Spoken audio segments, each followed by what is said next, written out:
Olá pessoal, vamos começar a parte 2 dessa jornada, fazendo algumas medidas no circuito, e eu vou mostrar alguns detalhes interessantíssimos de montagem e construção, e dependendo do estado geral de algumas peças mais críticas, como capacitores eletrolíticos e geral, a gente pode até ligar.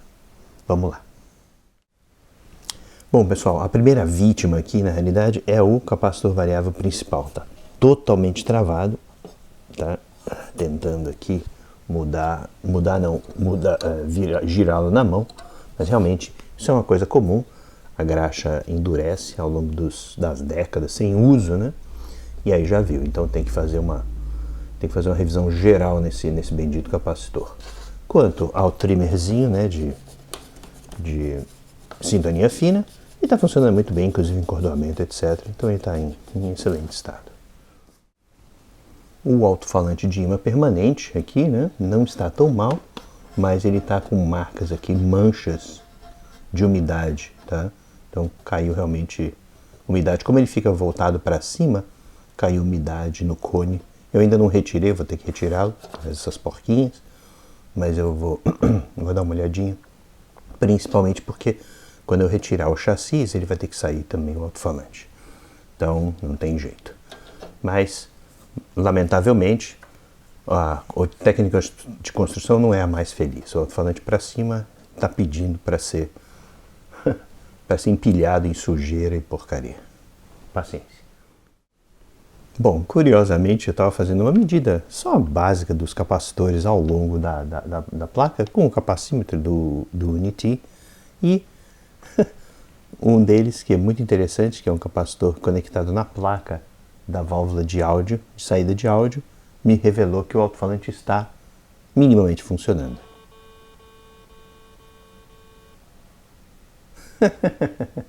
Esse aqui, na realidade, esse som é justamente o algoritmo de detecção do capacitor e de tentativa de determinação aqui do capacímetro do T61. E, naturalmente, com o medidor de LCR, fazendo a medida no mesmo capacitor a 1 kHz, eu obtenho, naturalmente, um som também.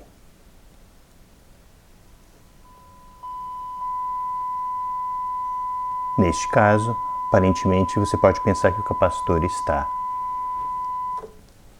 danificado, mas, na realidade, quando tem um elemento no circuito, existem outras coisas dominantes que podem influenciar a sua medida. Então você nunca necessariamente consegue confiar numa medida em circuito. Isso eu já falei em outros episódios, mas é sempre bom relembrar. De qualquer maneira, fica o curioso áudio na saída, mostrando que apenas o transformador de saída está em bom, pelo menos não está aberto, não está danificado, e o alto-falante também está bom, não está danificado eletricamente. E, aliás, além disso, também reproduz muito bem um tom de 1 kHz. Bom, agora fazendo as medidas no grande capacitor aqui de filtro, né? Na realidade isso é um capacitor quádruplo com um terminal vermelho de 60 microfarads e os outros dois terminais amarelos de 40 microfarads e um terminal azulzinho aqui de 20 microfarads de baixa tensão por 25 volts. Os outros todos são de 150. Naturalmente, um teste com medidor de LCR não é muito confiável, porque eles podem apresentar fugas em alta tensão. Eu já expliquei isso em outros vídeos, né? Mas, de qualquer maneira, dá uma ideia do estado geral das coisas. Então, se eu medir, por exemplo, o capacitor de 60 microfarads, ele vem aqui na válvula retificadora principal, na saída da válvula retificadora principal. Está a 38 microfarads. Nesse caso aqui, dependendo do circuito, eu já expliquei isso também no passado, como a válvula tem uma tensão de ativação muito alta, o capacitor está mais ou menos isolado do circuito. Então, essa medida é muito mais confiável, por exemplo, quanto a medida do outro capacitor na saída de áudio, que tem um baita indutor em torno, tem vários resistores, etc. Nesse caso aqui, a medida é um pouco mais confiável, tá, de capacitância. Então, esse aqui é o capacitor de 60 microfarads.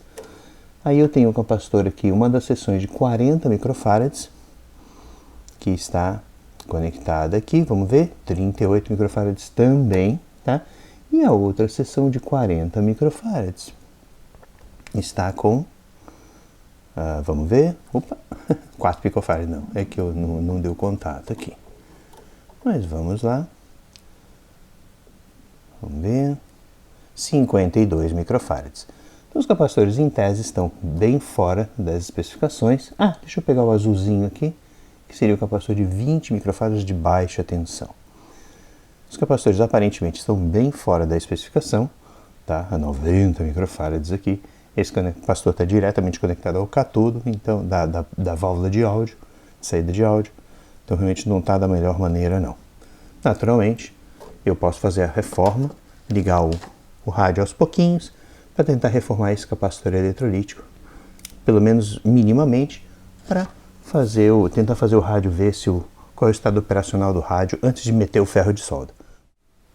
Bom, ao longo desse concerto também a gente vai sempre estudando o diagrama esquemático e comparando também com o estado geral do equipamento. Infelizmente, o diagrama esquemático que eu tenho está bem conforme com o rádio em si que eu tenho. Então isso é uma boa, tá?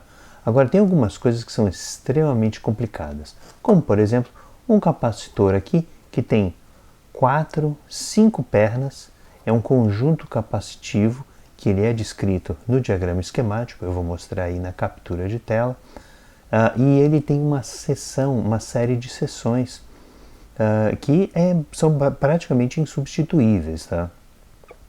Naturalmente, você poderia tentar substituir, caso esse capacitor esteja pifado, você poderia tentar substituir por unidades discretas, mas realmente a coisa complica um pouco.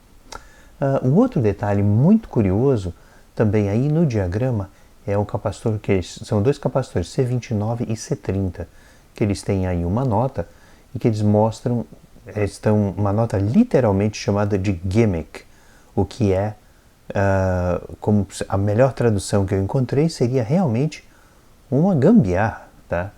Aí olhando aqui no rádio, você vê aqui o gimmick, o C30 e o C29 na realidade, eles se conectam na chave de AM, aqui, AM-CW, e aí eles vêm nesse terminal, nessa barra de terminais que não está conectada a nada, apenas vem da chave e conecta-se nesse grande cabo, esse cabo grosso aqui, vermelho, marrom, que ele simplesmente passa e entrelaça alguns pontos no rádio, incluindo um terminal de bobina aqui, 2 terminais de bobina aqui, passando por proximidade de alguns terminais, etc.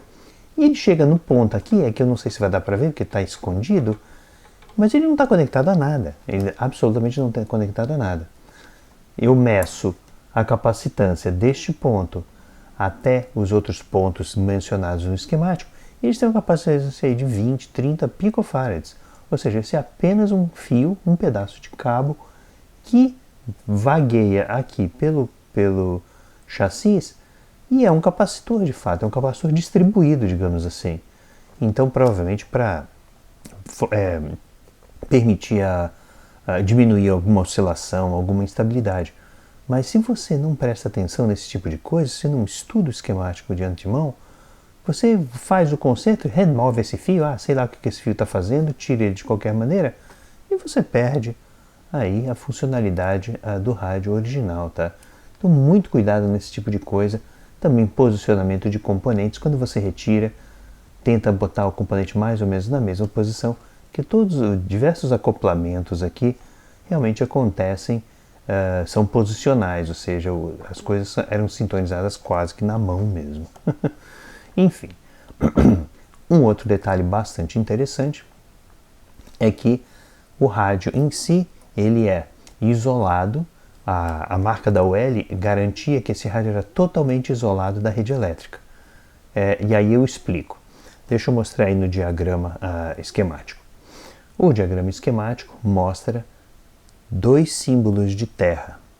Um que é a massa, que é esse símbolozinho que parece um ancinho, e o outro que é o terra mesmo, que é o negativo dos capacitores, etc.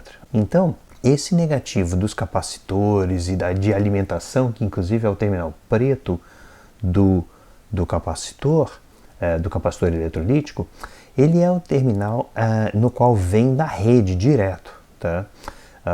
E na realidade ele alimenta aí os circuitos. Agora notem uma coisa curiosa no diagrama esquemático, em que você tem os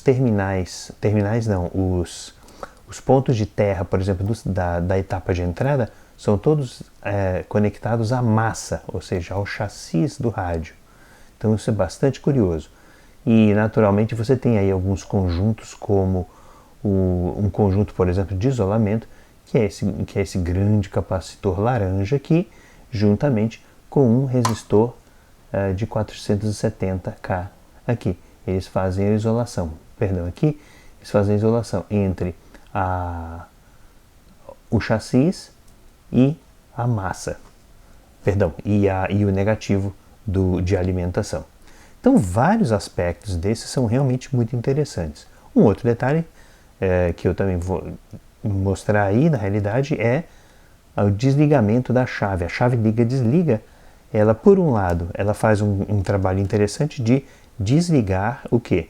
Desligar os filamentos de válvula. Ele, na realidade, a posição, o polo da chave, ele desliga os filamentos de válvula. Só que o problema é que, curiosamente, ele desconecta este polo que é desconectado, ele está conectado ao terra de alimentação. Então, se você tem um sistema mais seguro, você quer desconectar a fase e não o neutro. Então, se você conecta a fase na chave, você na realidade está conectando a fase também direto no terminal metálico. E se você inverte a tomada, digamos assim, e você quer, então não vou deixar a fase no terminal metálico, na massa, né? Na massa não, no negativo. Então, aí se você inverte a tomada, a fase fica alimentando diretamente um pedaço aí significativo do circuito. Voltando aqui no nosso rádio, o que a gente tem então? A gente tem a massa, que é o chassi, tá? E eu tenho o quê? Bom, naturalmente, no chassi está conectado assim mesmo. No capacitor variável, por exemplo, o capacitor variável está conectado à massa, porque é o invólucro dele, ele é um dos terminais, digamos assim. Agora, curioso, por exemplo, se eu conecto este capacitor, esse multímetro, entre a massa e o negativo, a resistência que eu tenho, 470K, que é justamente o resistorzão aqui, que desconecta a massa, que isola a massa do negativo. E esse é o grande capacitor laranja aqui, que está idem na mesma data, fazendo fazendo o parzinho lá com o resistor. Então, realmente, são algumas decisões de projeto são muito curiosas, né? Aqui, por exemplo, eu tenho a minha chave, não sei se vai dar para ver muito bem, mas é a chave liga e desliga, e aqui está o negativão. Cadê? Está aqui, o negativão. A chave liga e desliga e o negativão. Então aqui, como eu havia comentado, realmente algumas decisões de projeto bastante curiosas aí. E naturalmente eu tenho umas chapas aqui nessas laterais, tá? Chapas não, umas isolantes aqui nessas laterais que isolam totalmente a caixa metálica externa, tanto da massa quanto do negativo da tomada, o que é uma boa. Enfim, é isso aí, as considerações curiosas sobre o projeto do rádio.